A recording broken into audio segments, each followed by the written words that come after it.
We're on problem 15. It asks us if triangle ABC and triangle XYZ are two triangles such that, okay, let me draw these two triangles. So triangle ABC, maybe it looks something like that. ABC, and then we have triangle XYZ, and we want to prove that they're similar. So similar means that they look the same. They have a similar shape. They could be of different sizes. So essentially, all of their angles are the same, or all the ratios of their sides are the same. So XYZ might just be a smaller version. Maybe I should run a bigger one. XYZ. It looks like they want us to prove the triangles are similar. They tell us that the ratio of AB to XY, let me color that. They say the ratio of AB to XY is equal to the ratio of BC to YZ. Is equal to the ratio of BC to YZ. Which of the following would be sufficient to prove the triangles are similar? So there's a couple of times when you know that a triangle is similar. Is if the ratio of all of the sides are equal. Ratio of all sides. Think about it, just giving two sides isn't enough, because even though I drew them so that they're similar, it could look something like this. Maybe the ratio here is, I don't know, 2 to 1. So maybe AB and XY, maybe that's a 2 to 1. Maybe that's 2, and that's 1 like that, right? The ratio is 2 to 1. And maybe BC to YZ is also 2 to 1. But why? There's nothing that tells us that that can't open up like this. It could be like a 2 and a 1 ratio, right? Or actually, even better, I don't want to draw them similar anymore. I want to draw them unsimilar. Maybe BC comes in like that. Maybe YZ goes out like that. And so just knowing that the ratio of two of the triangles are two of the sides are the same, that alone doesn't tell you that you're dealing with a similar triangle. These two triangles would be very different, right? These are definitely not similar triangles. In fact, all of the angles would be different. Now, how do you prove that something is similar? Well, I attempted this problem about 2 minutes ago, and it stumped me because I think, if I'm right, that there's a mistake in the problem. In geometry class, they always teach you that if you know that the ratio of two of the sides are equal and that the angle between them are equal, then that's sufficient to say that it's a similar triangle, or that you can make the conclusion that the ratio of AC to XZ would also be equal. So that's the answer they're probably looking for. That if you have the ratio of AB to XY, you have the ratio of BC to YZ, then you want the angle in between them to say, okay, these are similar triangles. So you'd have to know that angle B is congruent to angle Y. And then that is choice B. Now, I don't argue with the fact that angle B being congruent to angle Y is sufficient to prove that these triangles are similar. I just think that some of these other things are actually sufficient to prove the triangles are similar.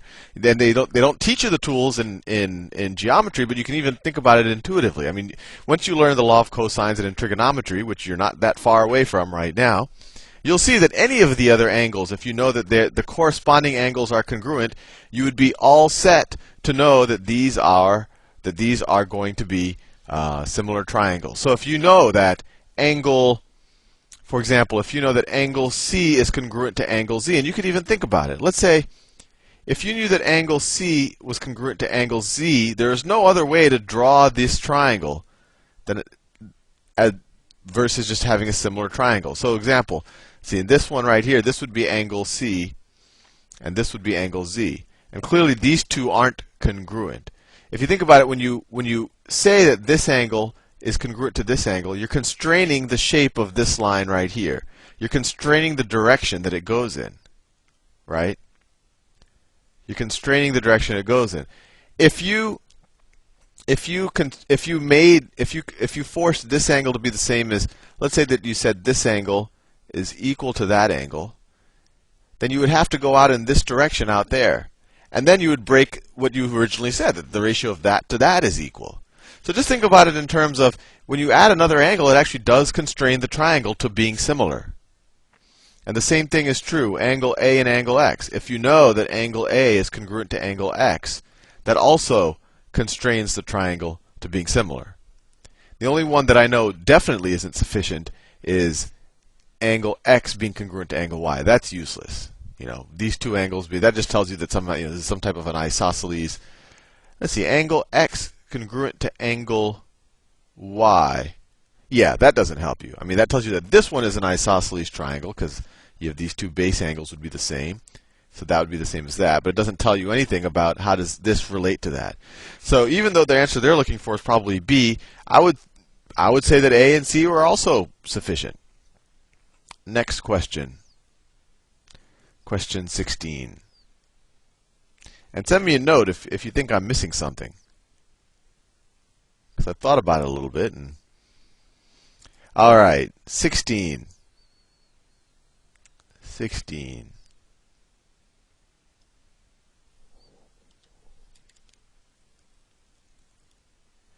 In parallelogram FGHI, let me draw a parallelogram FGHI. We have one side, and let's say we come down at a 45-degree angle. We have the other side. Then let's say we go up at a 45-degree angle. I can do it from here. Close enough. Got my parallelogram. Parallelogram FGHI. So that's F, that's a G, that's an H, and that's an I. Diagonals IG and FH are drawn and intersect at point M. So let me draw IG and FH. Okay, these are lines. IG and FH. Fair enough. And they intersect at point M. They intersect at point M. Which of the following statements must be true? Okay.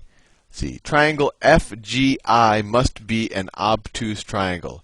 Triangle FGI must be an obtuse triangle. And that means that one of the angles in the triangle is more than 90 degrees.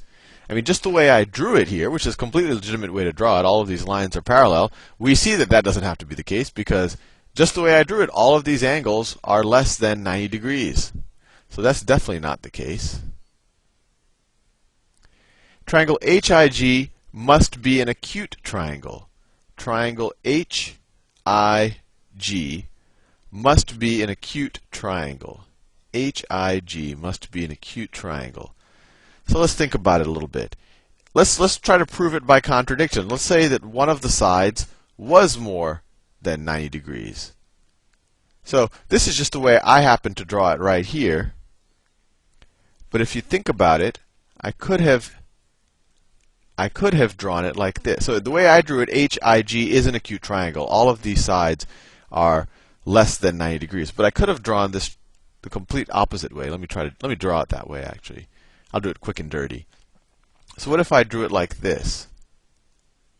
What if I drew our parallelogram like this? Right? The direction that I drew it in was arbitrary.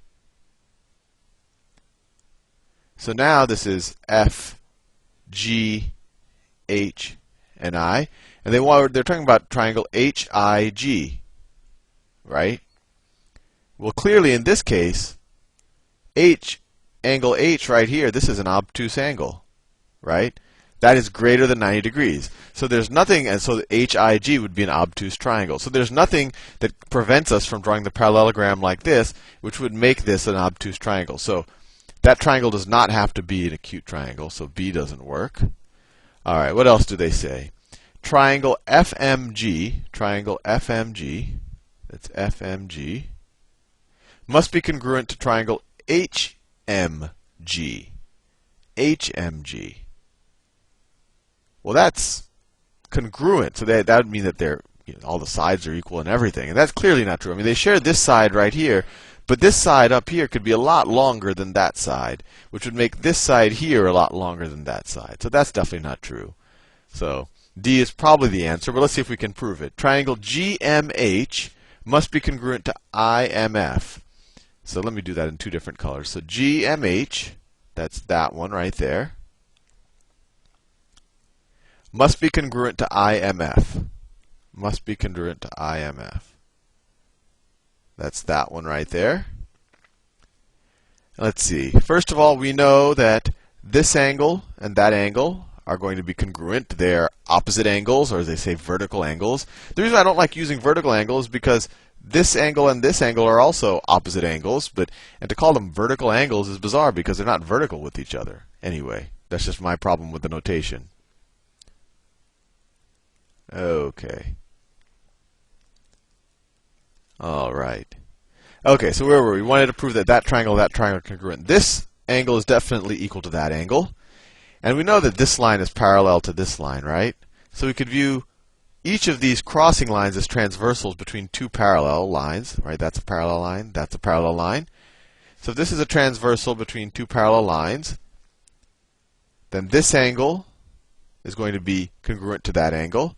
And that's because I think the word is opposite internal or alternate interior angles or something like that. And it makes sense. You could imagine drawing the transversal either way, and then the angles would change, but they're always going to be congruent. And by the same argument, this angle is going to be congruent to that angle. So we know that all of the angles are the same, and now we have to make some type of argument that, well, all of the sides are the same. Really, if we could just prove that one of the sides are the same, then we know that all of the sides are the same. Well, we know that it's a parallelogram. It's a parallelogram. So in order for all of the sides to be parallel, the opposite sides have to be the same length. And I'll leave you to think about why that is. But if all the sides are the same, or the opposite sides are the same length, we know that this side is equivalent to this side. So, we could use one of those geometry postulates that they, angle, side, angle, right? We have an angle, a side, and an angle, and an angle, a side, and an angle. Say, okay, that's enough for us to show that this is congruent. These are congruent triangles. So the answer is D. Anyway, see you in the next video.